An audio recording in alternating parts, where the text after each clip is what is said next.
Once you understand this and apply this, then prioritizing the task will become much more easier. Now let's go into deep into box 1 and 2, because these should be your concentration one, that within the box 1 and box 2, how do you optimize your workday? So let's talk about box number 1 first. For box number 1, you will have a list of tasks 1, 2, 3, 4 within box 1. So this is my box 1 and I have some task here. How do you decide which one to do first?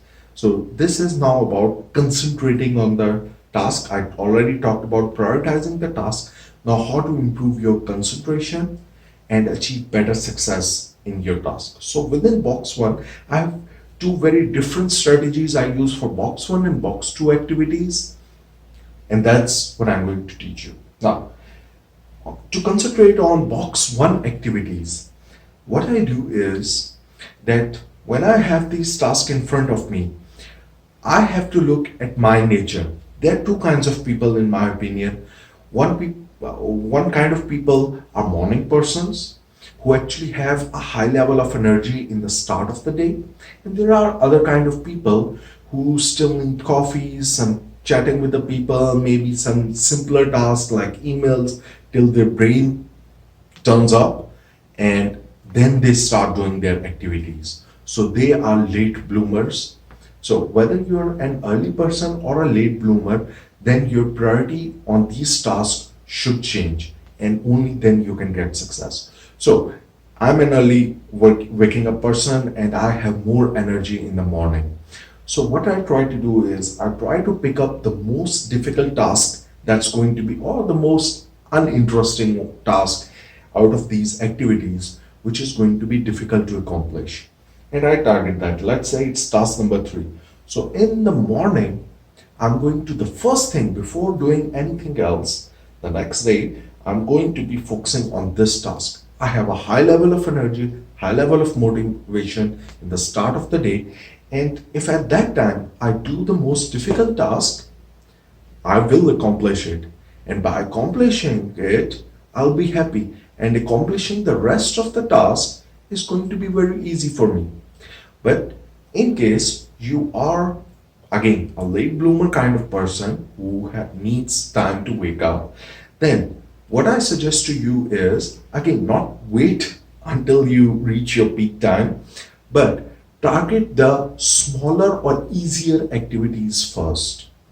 What's it going to do? Let's say 1 and 2 tasks are the easier ones and smaller ones. So early in the morning, when your mind is still not fresh, you try to tackle these tasks. Since they are easy and small, you will accomplish them. And then accomplishing this task, and when you strike it out, then I'm done with it. That gives you the motivation, that gives you that adrenaline rush that, oh, I'm done with it. Now I can do more. And then you tackle your difficult task, task number 3, and then doing that task is going to be automatically easier for you. Okay, because you have that adrenaline rush, and by that time you have already reached your peak performance time as well. So based on your personality, how you deal with these tasks is up to you, that what you're going to do with them. Now, for box 2, I have a different methodology of doing these tasks. The problem with box 2 activities is that box 2 activities have no motivators attached with them. Yes, it's true. It's an important task, but there is no rush, there is no urgency. So automatically your motivation level is going to be low when you're handling those kind of tasks.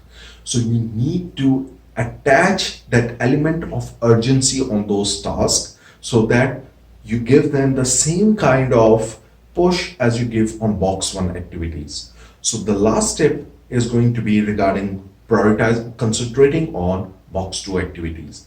So the technique I used is a very famous one for box 2 activities, which is called the Pomodoro Technique.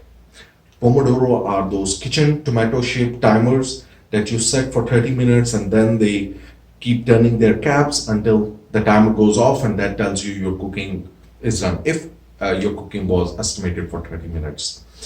So that's the technique you are going to apply to your actual work as well. So you're trying to create a fake sense of urgency by putting a time bound objective on your task.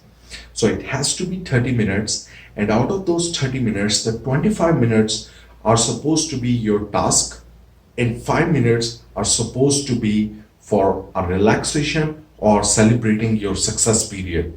Yes, it's very important to have that 5 minutes of break, because if you don't give your brain that 5 minutes of break after you have done 25 minutes of successful concentration, the problem is going to be your brain. This is a psychological thing. Your brain is going to think that you lie to yourself, and it will not concentrate for the next half hour after that. So once you do that 25 minute of super concentrated activity on that thing, your alarm should hit, and then a new timer of 5 minutes starts, which is you can get up, get a cup of coffee, tea, water, whatever, go for a smoke, talk to someone, check your phone calls, check your emails, and that's your relaxation time, that I'm moving away from my concentrated work to do something else as a reward to the brain on doing good work for that past 25 minutes.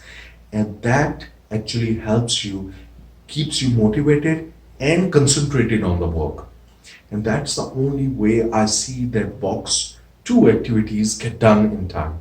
Now, you might also be saying that what about if my task is not achievable to be completed in half an hour? What if it takes 3 hours? What if it takes the whole day? Yes, it's very common. But what you're going to do is that you are going to split your big task into smaller activities, smaller achievements that you can do. That, okay, if I'm a writer writing a book, then instead of saying that I will complete a whole chapter, I'll say I have to at least complete 3 paras before that 1/2 hour. And then you concentrate, complete those 3 paras, half an hour, you're done, and maybe by end of the day, you will be done with the whole chapter of your book that you're writing. So in that way, you can always break down your task into more smaller activities which can fit in that half-hour slot. You concentrate on it, celebrate your success, and keep yourself motivated because you see some progression in it. That yes, I'm succeeding, I'm succeeding, I'm succeeding. And that's your natural adrenaline that keeps you pushed on completing your important but yet non-urgent activities, because you created a fake urgency by yourself and are celebrating those successes as well. So that's a very important technique. Some people in your office might be put off because when you're concentrating, you should not be bothered about them as well, and that might piss them off. But if they understand the philosophy of it, normally what I do is, some people use headphones, that now I'm concentrating, I'm wearing headphones, so please don't disturb me. Some people put a note on their desk that please, I will call you back, just leave your number. And after that 30 minute or 25 minutes is over, you ring them back and ask them, okay, what was the urgent issue you wanted to discuss? I'm ready to discuss it now. But for those 25 minutes, the ideal way is going to be that you concentrate. Of course, there are going to be times when you have to break that, your boss popping up. But ideally, your concentration should not break, because once you lose concentration, it takes you minimum 10 to 15 minutes to get back into the rhythm of working.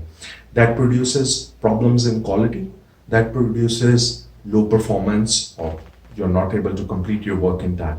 So try to avoid those while being polite in your environment. So use a combination of these techniques, make to-do notes on an importance and urgency box, then tackle based on your personality, either tackle the difficult task first or get some smaller achievement first, and then target those other harder difficulties tasks. And then lastly, use the Pomodoro technique for non-urgent but important tasks to create a sense of urgency and celebrate your success. So if you keep using a combination of these techniques, what you will find is that you are able to accomplish a lot more within the same 8 or 9 hour work period, work hour, whichever you have, or even you can apply this to house chores and house activities as well. while giving yourself time to the more important activities on self-development, exercise, and whatever you wanted to do, giving time to your family, which you were unable to have time for before. Hope this life skill was useful for you. If you have any questions or tips of your own, please share them in the comments below.